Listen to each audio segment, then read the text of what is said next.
స్వప్న ఎందుకు అడుస్తున్నావు? ఇది ఏడుపు కాదు, ఆనంద బాష్పాలు. ఏం జరిగింది? ఈ రోజైతే నా స్కార్వీలో హైయెస్ట్ అమౌంట్ అనేది వచ్చింది. మీకు చూపిస్తాను చూడండి. అసలు ఎక్స్పెక్ట్ చేయలే ఇంత అమౌంట్ వస్తుందని చెప్పి. చూసారా, 30,000 రూపాయలు. నేను జాయినింగ్ డేట్ కూడా చూడండి. సో కరెక్ట్ గా రిపబ్లిక్ డే రోజు అయితే నేను జాయిన్ అయ్యాను అనమాట. సో ఇప్పుడైతే మీరు ఇక్కడ చూడొచ్చు, టైం చూసారా, టైము అండ్ డేట్ చూసారా. సో ఇంకెందుకండి, స్కార్వీ అనేది నిజంగా మంచి ఆపర్చునిటీ. ఎవరండి ఇంత అమౌంట్ అనేది ఇస్తారు చెప్పండి? ఏ కంపెనీలో ఇస్తారు చెప్పండి?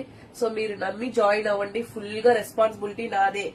మీకు ఎన్నో సార్లు చెప్పాను, ఇక్కడ ఉండే స్కిల్స్ నేర్చుకునేసి మనం మనీ అనేది ఎర్న్ చేయాలని చెప్పి. చూసారా, ఇక్కడ ఉండే డిజిటల్ స్కిల్స్ అనేది నేర్చుకునేసి నేను ఇంత మనీ అనేది ఎర్న్ చేశాను. సో ఇంకెందుకు ఆలస్యం, మీకు కూడా ఇంట్రెస్ట్ ఉండే ప్లాటినం అని ఒక మెసేజ్ చేయండి. ఖచ్చితంగా నేను మీకు రెస్పాండ్ అవుతాను, సపోర్ట్ చేస్తాను. ఓకేనా? Thank you.